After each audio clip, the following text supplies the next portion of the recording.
cette capsule, je vais vous expliquer comment on fait pour passer des coordonnées cartésiennes à des coordonnées polaires. Donc tout d'abord, je vais nous prendre par exemple ce vecteur ici qu'on va appeler encore une fois le vecteur V. C'est ici. Donc, coordonnées cartésiennes, ça veut dire qu'on va nous donner comme la composante en X et la composante en Y. Et nous autres, on va chercher la norme pour l'exprimer en coordonnées polaires et l'angle. Donc, pour savoir la norme, en fait, il faut remarquer qu'on est dans un triangle rectangle. Donc, qu'est-ce qu'on peut faire dans un triangle rectangle? On peut faire Pythagore.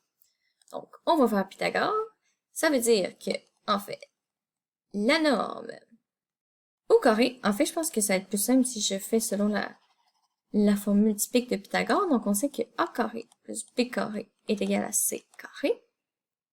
Mon A, c'est quoi? Ça va être delta X carré plus delta Y carré est égal à norme carré. Donc là, si moi je veux isoler la norme, pour faire comme une formule pour trouver la norme, je vais juste faire la racine de tout ça. Et voilà. Donc, pour trouver la norme, c'est simple, on fait Pythagore. Ensuite, pour trouver l'angle, en fait, si on a ça et ça, mais dans le fond, il y a plusieurs manières de calculer. Soit on pourrait utiliser les formules qu'on a vues comme pour passer de polaire à cartésienne avec delta x est égal à norme cos θ maintenant qu'on a la norme. Mais il y a une autre manière aussi qui est plus simple, je pense, et c'est celle-là en utilisant tangente. Donc, si vous remarquez, si on a tangente θ, c'est égal à quoi? Sur à opposé sur adjacent. Donc, ça va être égal à notre composante en Y divisé par notre composante en X. Donc, direct avec cette formule-là, on peut trouver l'orientation. Mais, il faut juste faire attention avec cette formule-là, parce que, il faut faire attention parce que tan-1 sur la calculatrice, ça fait juste donner des angles qui sont dans le premier puis dans le quatrième cadran. Donc, juste pour vous donner une idée, ça va donner des angles comme ça ou comme ça. Ça nous donnera pas les autres angles qu'on pourrait vouloir. Donc, qu'est-ce qu'on va faire pour remédier à ça? C'est en fait, si on va remarquer, 1 et 4, c'est quand delta x est plus grand que 0. Donc, quand notre delta x, quand notre composante en x est positive, il n'y en aura pas de problème. On peut utiliser la formule θ est égal à tan-1 de delta y sur delta x. Par contre, si on est dans le 3 et dans le 4, eh bien, mon delta x, dans le fond, il va être négatif. Donc, dans ce cas-là, mon angle, il va falloir que je fasse tan-1 de delta y sur delta x, mais que je rajoute 180 degrés pour obtenir la valeur de l'angle que j'ai besoin. Et pourquoi 180 degrés? En fait, c'est parce que si, mettons, on fait lui plus 180, on tombe sur l'angle qu'on veut, puis lui plus 180, on tombe sur l'angle qu'on veut. Donc, dans le fond, ça nous donne l'angle, mais dans le bon cadran qu'on veut, donc avec le x négatif. Donc, c'est pour ça.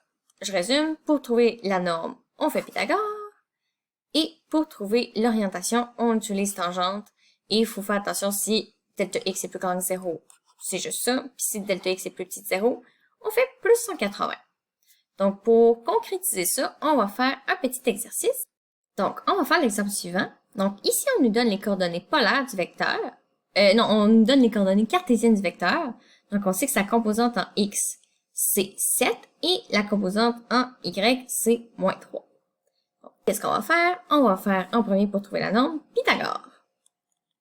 Donc, on va utiliser la formule. Donc, ça va faire delta x à la 2, 7 à la 2, plus delta y à la 2.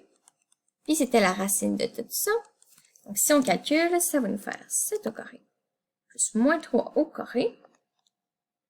La racine de 58, ça fait à peu près 7,62. Donc, ça, c'est la norme. Et ensuite, pour l'angle, ben là, en premier, on va checker il est dans quel cadran notre vecteur.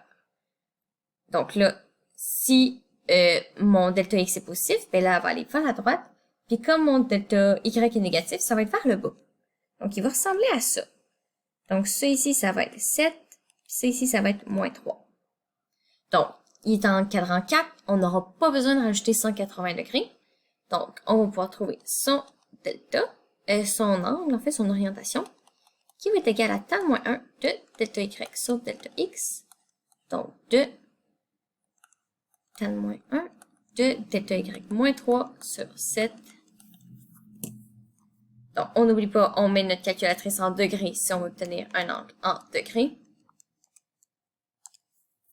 Et ça donne moins 23,2 degrés. Donc là, on peut dire le vecteur V a une norme de 7,62 et une orientation de moins 23,2 degrés par rapport à l'horizontale.